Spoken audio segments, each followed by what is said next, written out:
સારો સમય આવે તે પહેલાં તુલસીનો છોડ આ નવ સંકેત આપે છે. હિન્દુ ધર્મમાં તુલસીના છોડને અત્યંત પવિત્ર માનવામાં આવે છે. કહેવાય છે માતા લક્ષ્મીના સ્વરૂપમાં પૂજાતો તુલસીનો છોડ જે ઘરમાં હોય છે તે ઘરમાં ક્યારે ધન ધાન્યની કમી રહેતી નથી. વાસ્તુશાસ્ત્રમાં પણ તેની માન્યતા મળી છે. તેમાં કહેવામાં આવ્યું છે કે તેને ઘરમાં રાખવાથી ત્યાં રહેતા લોકોને ઘણા પ્રકારના લાભ થાય છે. માન્યતા છે જે વ્યક્તિ નિયમિત રીતે તુલસી માતાની પૂજા કરે છે તેના ઘરમાં હંમેશા દેવી લક્ષ્મીનો વાસ હોય છે. શાસ્ત્રો અનુસાર તુલસીનો છોડ ભવિષ્યમાં થનારી ઘટનાઓને સંકેત પણ આપે છે. હા, તુલસી સારા અને ખરાબ સમયના આગમનનો સંકેત અગાઉથી આપે છે. તો ચાલો જાણીએ તુલસીના એ સંકેતો વિશે જે મનુષ્યને ભવિષ્યમાં થનારી ઘટનાઓ વિશે જણાવે છે. પરંતુ તે પહેલાં જો તમે પણ ઈચ્છો છો કે માતા રાણીનો આશીર્વાદ તમારા પર બની રહે તો આ વિડીયોને એક લાઇક કરી અને ચેનલને સબસ્ક્રાઈબ કરજો અને કોમેન્ટ બોક્સમાં જય માતા લક્ષ્મી જરૂરથી લખજો. 1.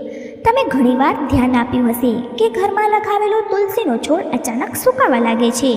ઘણા પ્રયત્નો પછી પણ નિયમિત પાણી આપવા છતાં તુલસીનો છોડ સુકાવા લાગે છે. જણાવી દઈએ કે શાસ્ત્રો અનુસાર તુલસીનું સુકાવું આ વાતનો સંકેત આપે છે કે તમારા ઘરમાં નકારાત્મક શક્તિઓનો વાસ છે. સાથે જ ઘરમાં કોઈ મોટું સંકટ આવવાનું છે જેનો સંકેત તુલસીના છોડથી મળે છે. એટલું જ નહીં, તુલસીનો છોડ સુકાવો આ વાતનો પણ સંકેત આપે છે કે જલ્દી તમારા ઘરમાં ધનનો પણ નાશ થવાનો છે. તો આવી સ્થિતિમાં તુલસીના છોડને ક્યારે સુકાવા ન દેવો જોઈએ. 2. જો તુલસીનો છોડ લીલાછમ પાંદડા અચાનક તૂટીને આપોઆપ ખરવા લાગે. પરંતુ પીળા પાંદડાનું ખરવું કુદરતી છે. પરંતુ તુલસીના લીલાછમ પાંદડા ખરવા લાગે તો તેને અશુભ માનવામાં આવે છે. જો તમારા ઘરમાં કલેશનું વિભાજન જેવી મુશ્કેલીઓ આવી શકે છે અને પરિવારના સભ્યો વચ્ચે મતભેદ વધી શકે છે. જો તમને આ પ્રકારના સંકેત મળે છે તો આ વિપત્તિથી છુટકારો મેળવવા માટે સાંજના સમયે તુલસીના છોડ નજીક ઘીનો દીવો અવશ્ય પ્રગટાવો. 3. જ્યારે તુલસીની આસપાસ નાના નાના લીલા છોડ ઉગવા લાગે છે તો તેને શુભ સુકૂન માનવામાં આવે છે. આ સંકેત એ વાતનો ઇશારો કરે કે તમારા ઘરમાં જલ્દી જ ખુશીઓનું આગમન થશે. તમારા વ્યવસાયમાં પ્રગતિ થવાની છે. એટલું જ નહીં, આ એક વાતનો ઇશારો છે કે તમારા ઘરમાં જલ્દીથી માતા લક્ષ્મીનો વાસ થશે અને સાથે સાથે ધન લાભ પણ થશે. 4. તમે ઘણીવાર જોયું હશે કે તુલસીના છોડ પાસે કીડીઓ એકઠી થઈ જાય છે. તમે ગમે તેટલી સંભાળ કેમ ન લીધી હોય, કીડીઓ અને નાના કીટકો જેવા નાના નાના જીવો ત્યાં પોતાનું ઘર બનાવી જ લે છે. પરંતુ જણાવી દઈએ કે સુકનશાસ્ત્ર અનુસાર આને અશુભ માનવામાં આવે છે. આ વાતનો સંકેત આપે છે કોઈ બહારની વ્યક્તિ તમારા માટે વિપત્તિ લાવી શકે છે. કોઈ અજાણી વ્યક્તિને કારણે તમને ધનનું નુકસાન થઈ શકે છે. 5. જ્યારે તુલસીના છોડ પર સુંદર પક્ષીઓ મનમોહક કોયલ આવીને બેસે જેનાથી તુલસી ખીલી ઉઠે છે તો તે અત્યંત શુભ અને સુકૂન માનવામાં આવ્યું છે. આ સંકેતથી એ જાણવા મળે છે કે જલ્દી જ તમને ધન લાભ થવાનો છે અને તમારી મનોકામના જલ્દી જ પૂરી થવાની છે. તુલસીના છોડ પર પક્ષીઓનું આવીને બેસવું ધન લાભનો સંકેત માનવામાં આવ્યું છે. 6. જણાવી દઈએ કે ઘણીવાર એવું જોવા મળે છે કે કેટલાક લોકો જેટલી વાર તુલસીના છોડ લગાવે છે તે સુકાઈ જાય છે અને ઘરમાં તુલસીનો છોડ ક્યારે ટકતો નથી, ઘરમાં જ જાય છે. આ તો એ વાતનો ઇશારો છે કે તમારા ઘરમાં ખરાબ અને નકારાત્મક શક્તિનો વાસ છે. સાથે સાથે આ પિતૃદોષનો પણ સંકેત આપે છે. જો તમારી સાથે આવું થાય તો તે કષ્ટોનો છુટકારો મેળવવા માટે જરૂરિયાત લોકોને દાન આપો. નંબર 7. જો તુલસીનો છોડ પાણી આપવા છતાં પણ ખરી રહ્યો હોય અને તેના પાંદડા ખરી રહ્યા હોય તો તેને ધન અને સ્વાસ્થ્યના ખરાબ લક્ષણ તરીકે જોવું જોઈએ. એવું થઈ શકે છે કે ઘરમાં ધનનો નાશ થાય અથવા કોઈ બીમાર પડી શકે છે. ઘરમાં કોઈને ઈજા થવાની પણ આશંકા હોઈ શકે છે. નંબર 8. નજરદોષ લાગવાથી તુલસીના છોડની પાંદડીઓ કાળી પડવા લાગે છે. આને વાસ્તુમાં ઘરને નજર લાગવા સાથે જોડાવામાં આવ્યું છે. આવા ઘરમાં નકારાત્મકતા હાવી થાય છે. જો તમે વારંવાર તુલસીનો છોડ લગાવો છો પરંતુ ફળતો ફૂલતો નથી તો તેનો અર્થ એ છે કે ઘરમાં સકારાત્મકતાની કમી છે. આવી સ્થિતિમાં તુલસીનો છોડ વૃદ્ધિ પામતો નથી. નંબર 8. ઘણી વખત તમારા ઘરમાં પિતૃદોષ હોય છે. આવી સ્થિતિમાં જ્યારે પણ તમે ઘરમાં તુલસીનો નવો છોડ રોપો છો તે 1-2 દિવસમાં સુકાઈને ખરવા લાગે છે. આવું થાય છે ત્યારે તમારે સમજવું જોઈએ કે પિતૃદોષને કારણે તમને મુશ્કેલીઓનો સામનો કરવો પડી શકે છે. પિતૃદોષને કારણે ઘરમાં વારંવાર ઝઘડા થાય છે અને કલહ થાય છે. આવી સ્થિતિમાં વારંવાર સુકાતા તુલસીના છોડને જોઈને તમારે અંદાજો લગાવી લેવો જોઈએ કે મુશ્કેલીઓનું કારણ પિતૃદોષ છે અને તેનાથી બચવા માટે જરૂરિયાતમંદોને દાન અને પિતૃઓનું તર્પણ કરવું જોઈએ. નંબર 9. જો તુલસીનો છોડ સારી મોસમમાં હોવા છતાં પણ કરમાઈ રહ્યો હોય તો તેનો સંકેત છે કે ઘરમાં માં લક્ષ્મી રૂઠી રહી છે. હવે ઘરમાં દરિદ્રતાનો નિવાસ થવાનો છે. જો તુલસીના પાંદડા પીળા થઈને ખરી રહ્યા હોય તો તેને પણ ઘરમાં નકારાત્મકતા સાથે જોડીને જોવામાં આવે છે અને દૂર કરવા માટે ઘરમાં પૂજાપાઠ, સફાઈ અને ઘર પરિવારના લોકોની આદતનો સુધારો કરવો જોઈએ. નંબર 10. વાસ્તુશાસ્ત્ર અનુસાર જો ઘરમાં લગાવેલો તુલસીનો છોડ અચાનક સુકાવા લાગે તો તેને ઘરમાં આવનાર સંકટોના સંકેત માનવામાં આવે છે. વાસ્તુશાસ્ત્ર અનુસાર સુકાયેલો તુલસીનો છોડ દુઃખ અને પીડાને દર્શાવે છે. માનવામાં આવે છે કે જો તુલસીનો છોડ સુકાવા લાગે તો તમારે ધન સંબંધિત સમસ્યાઓનો સામનો કરવો પડી શકે છે. જો તુલસીનો છોડ સુકાઈ જાય તો તેને છોડને હટાવીને તેની જગ્યાએ બીજો છોડ લગાવી દો. નંબર 11.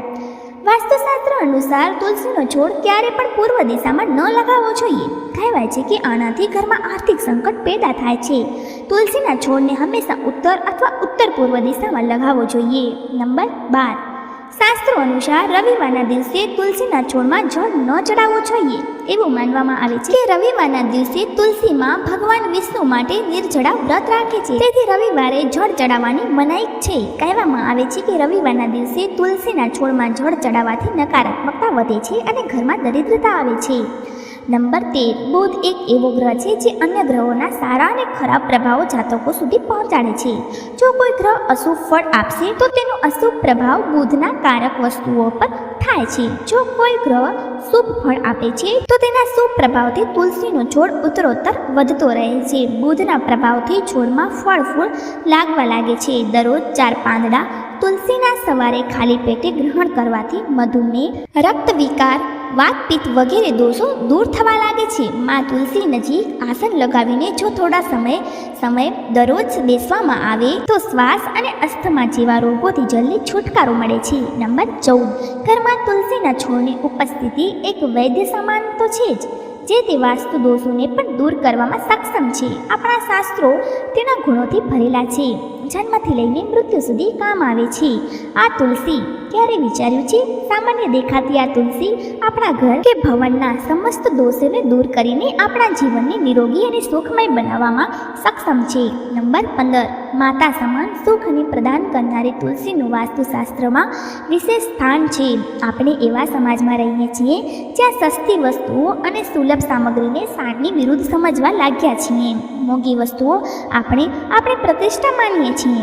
નંબર 16. કંઈ પણ હોય, તુલસીનું સ્થાન આપણા શાસ્ત્રોમાં પૂજનીય દેવીના રૂપમાં છે. તુલસીને મા શબ્દથી અલંકૃત કરીને આપણે નિત્ય તેની પૂજા આરાધના પણ કરતા રહીએ છીએ. તેના ગુણોને આધુનિક રસાયણશાસ્ત્ર પણ માને છે. તેની હવા તથા સ્પર્શ અને તેનો ભોગ દીર્ઘાયુ તથા શ્વાસ વિશેષ રૂપે વાતાવરણને શુદ્ધ કરવામાં સક્ષમ હોય છે. નંબર 17. શાસ્ત્રો અનુસાર તુલસીના વિવિધ પ્રકારના છોડ મળે છે. તેમાં શ્રી કૃષ્ણ તુલસી, લક્ષ્મી તુલસી, રામ તુલસી, ભૂ તુલસી, નીલ તુલસી, શ્વેત તુલસી, રક્ત તુલસી, વન તુલસી, જ્ઞાન તુલસી મુખ્ય રૂપે વિદ્યમાન છે. બધાને ગુણ અલગ અલગ છે. શરીરમાં નાક, કાન, વાયુ, કફ, જ્વર, ખાંસી અને હૃદયની બીમારીઓ પર ખાસ પ્રભાવ પાડે છે. નંબર 18. વાસ્તુ દોષને દૂર કરવા માટે તુલસીના છોડ અગ્નિના ખૂણા એટલે કે દક્ષિણ પૂર્વને લઈને વાયવ્ય ઉત્તર પશ્ચિમ સુધીના ખાલી સ્થાનમાં લગાવી શકાય છે. જો ખાલી જમીન ન હોય તો કુંડામાં પણ તુલસીને સ્થાન આપીને સન્માનિત કરી શકાય છે. નંબર 19. તુલસીનું કુંડું રસોડાની પાસે રાખવાથી પારિવારિક કલહનો સમાપ્ત થાય છે. પૂર્વ દિશામાં બારી પાસે રાખવાથી જો પુત્ર જિદ્દી હોય તો તેનો હઠ દૂર થાય છે.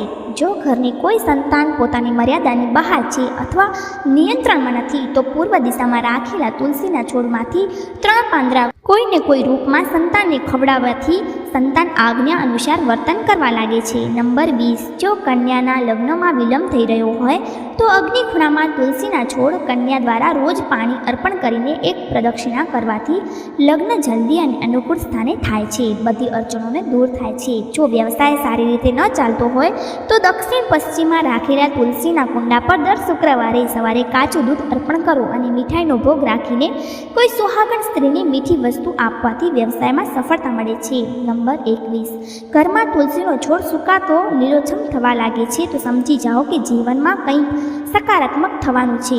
આ સંકેત આપે છે કે તમને ખૂબ જ જલ્દી શુભ સારા સમાચાર મળવાના છે. આ બતાવે છે કે માતા લક્ષ્મી અને ભગવાન વિષ્ણુનો આશીર્વાદ તમને મળવાનું છે. આ ઉપરાંત તુલસી પણ મંજરીનું ઉગવું પણ ખૂબ શુભ સંકેત આપે છે.